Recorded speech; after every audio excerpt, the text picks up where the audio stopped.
So today is the inaugural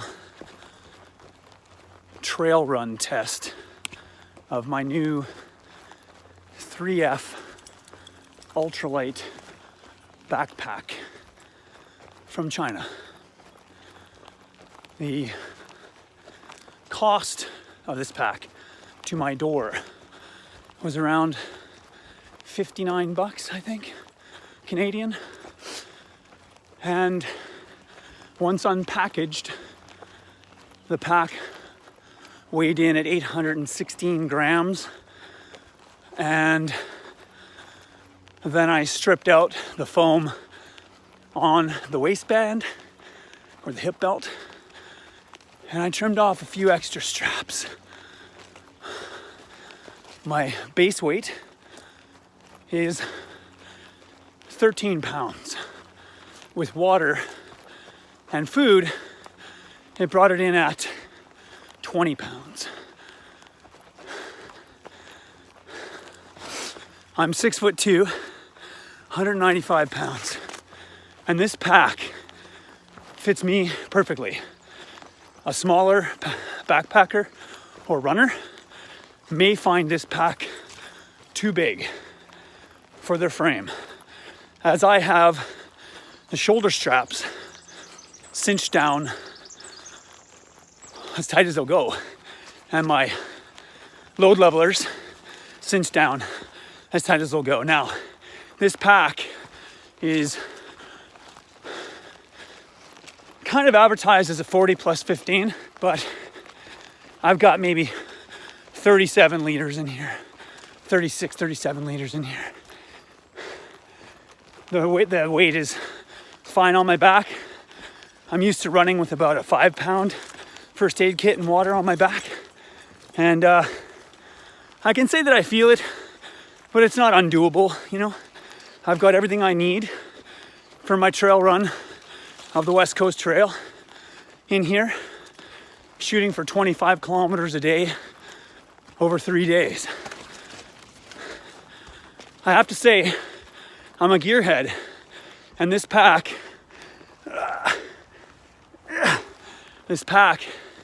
has impressed me on a couple of hikes I've done, and now on a run. It's comfy. It's got lots of ways to tighten down the load, and I have no complaints. And normally I'm pretty on top of that stuff. I scrutinize gear like crazy, and aside from trimming a thing here or there, I got no complaints.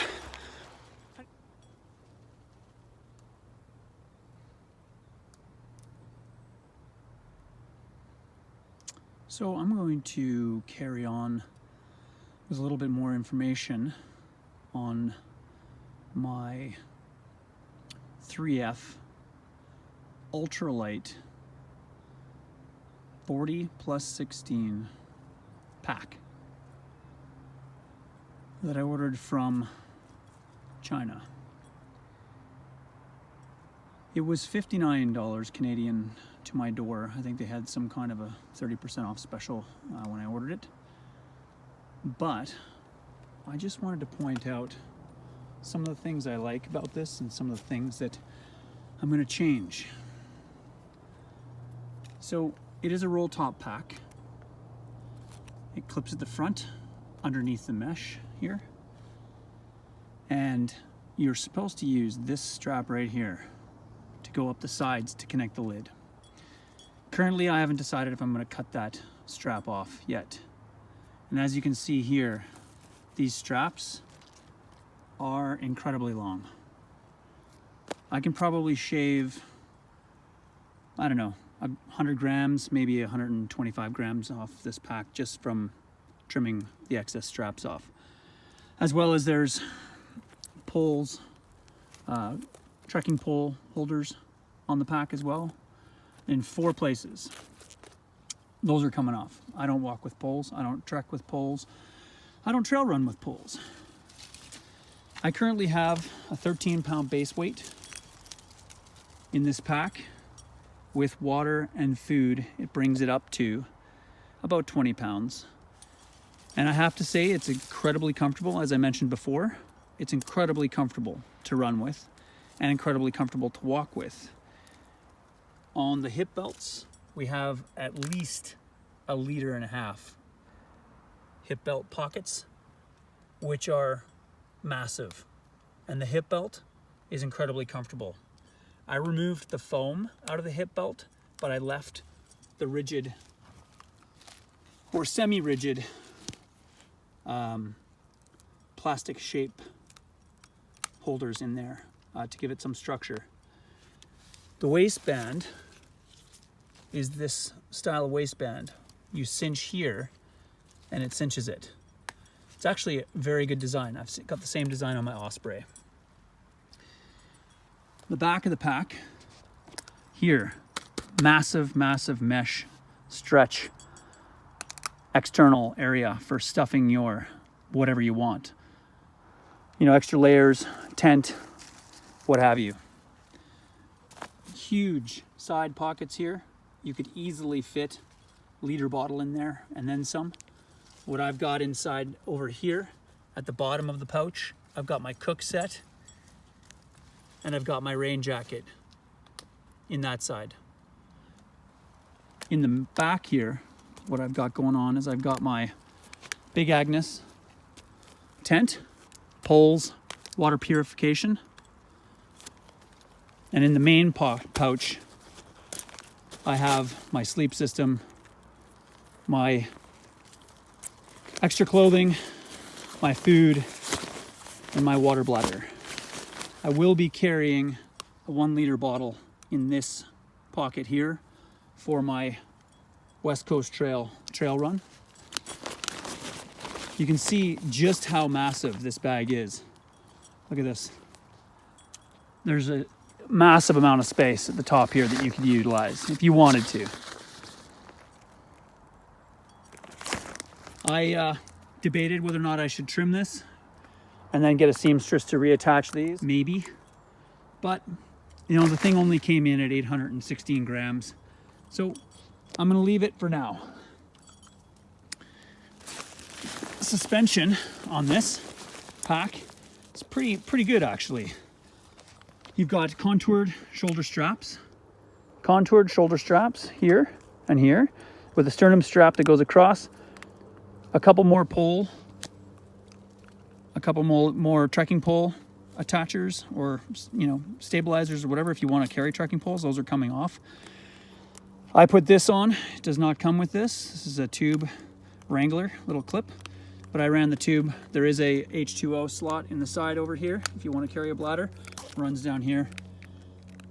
It's a very comfortable system. As I mentioned, I may have mentioned it in my earlier video, but this pack is meant to have your sleeping pad folded up to give you some kind of a frame, external frame on this. I don't know. I mean, it's a silly design as far as I'm concerned. I intend to cut all of these straps off, as well as this mesh at the bottom where you tuck in this your sleeping pad. And I think that because it's designed to have your sleeping pad in here, these straps have got excess length on them. I'm a pretty tall dude. I'm 6'2" and 195 pounds. And I have got these things almost all the way cinched up. And I've got my load lifters cinched all the way. And it's super comfy. But like I said, I'm a pretty big guy. If you were a shorter or smaller in stature hiker slash trail runner slash trekker, you may find this bag too big if you decide not to go with the folded up sleeping pad as your frame. What I've got is a Swiss, a very thin, probably 2 mil Swiss military pad that I've cut up to fit in right here inside.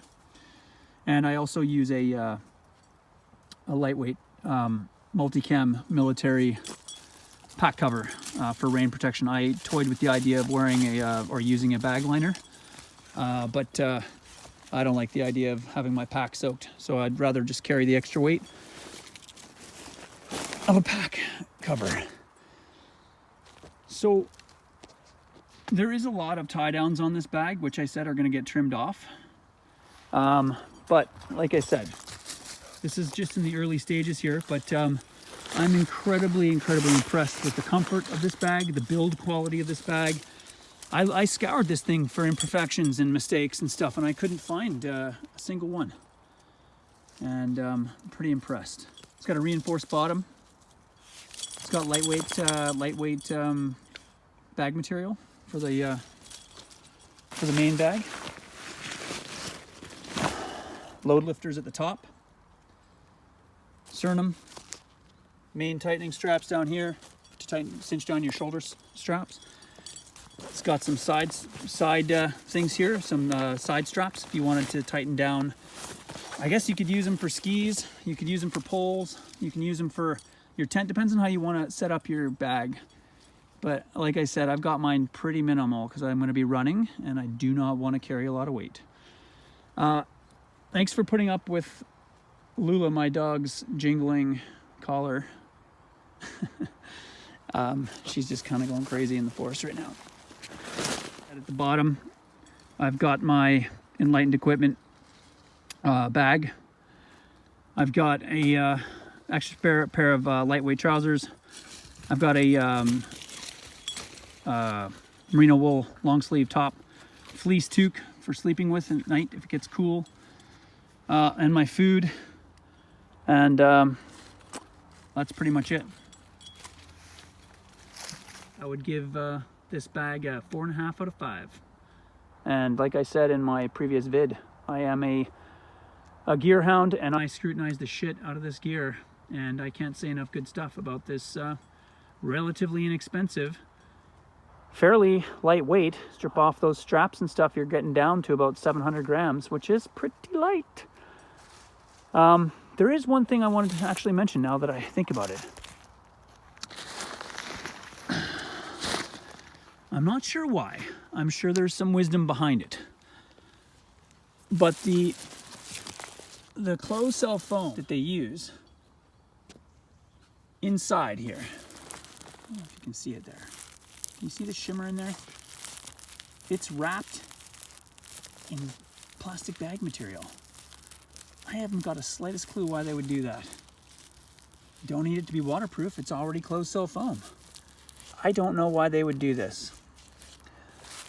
But I'll tell you, when I'm running with it, that crinkling sound for the first hour was bugging me, and I was trying to think about how to cut this thing up and get that plastic out of there, or maybe even actually replace the straps. But I've gotten used to it now. But it was a bit of an annoyance. And I wonder, I know it's closed cell foam, so it's not going to let a lot of ventilation, a lot of like moisture wicking or anything like that.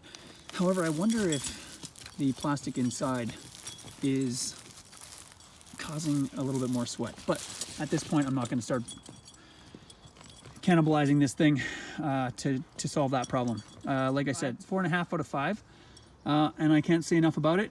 If you're thinking about an ultralight pack and you don't want to spend 275 bucks American for one, I would think about seriously consider the 3F ultralight pack. 40 plus 16.